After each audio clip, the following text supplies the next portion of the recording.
Welcome to the channel. Here we master tricky words and their pronunciations. Today, we're tackling the word toast. It might seem simple, but by the end of this video, you'll be able to pronounce it with confidence. The correct pronunciation is toast. Let's break it down. The word toast has just one syllable. The T is pronounced clearly, followed by the long O sound like in go or boat, and the ST sounds like sti in stop or fast. Now, let's put it all together. Toast. Try repeating after me. Toast. Now a little faster. Toast. And at full speed. Toast. Keep practicing, and soon this word will feel natural to you.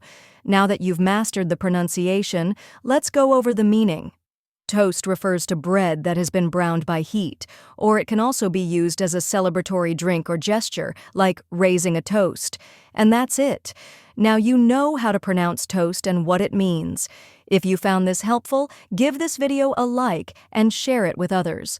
Comment below with any tricky words you'd like me to cover next, and don't forget to subscribe for more pronunciation guides. See you in the next video.